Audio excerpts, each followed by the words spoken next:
Opt தன் மூக்கிலிருந்து ஒரு மூக்கை சிறுமியின் காயத்தில் போர்த்தினார். சிறுமி காயம் சீதோஷ்ண நிலையில் இருப்பதாக உணர்ந்தாள். ஆனால் இப்போது காயம் குணமாகிவிட்டது. அது அபாயகரமானது என லிசா அறிந்திருக்கிறாள். இப்பொழுது லிசாவும் அசுரனும் நட்பு கொண்டுள்ளனர். அசுரன் மிகுந்த பெரியவர். அவன் லிசாவின் பழத்தை மரத்திலிருந்து எடுத்தார். இப்போது லிசா உண்ணவோ அல்லது பருகவோ இல்லை. எனினும் அசுரன் நாற்றம் வீசுகிறார். நீண்ட காலமாக குளிக்கவில்லை. அவள் அவனை சமுத்திர கரையில் குளிக்க அழைத்துச் சென்றாள். அதனால் மோன்சீதர் நீருக்குள் நுழைய விரும்பவில்லை. தண்ணீர் அவன் மீது சிதறியது.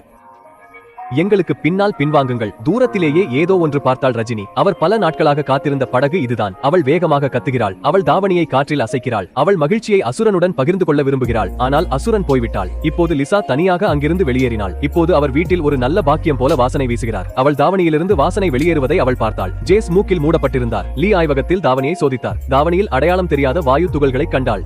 லிசாவுக்கு ஒரு புதிய திட்டம் தோன்றியது. அவள் மரப்பலகையை எடுத்துக்கொண்டு தீவுக்கு மீண்டும் புறப்பட்டாள். அவரை கண்டு மகிழ்ந்தாள். அவள் மூக்கை நம்புகிறாள். அவள் அவனுக்கு முடிந்த அளவிற்கு மூக்கை பகிர்ந்தாள். பாஃப்ராவுக்கு அவள் செய்யும் தொல்லைகள் எவ்வளவு என்பது தெரியாது.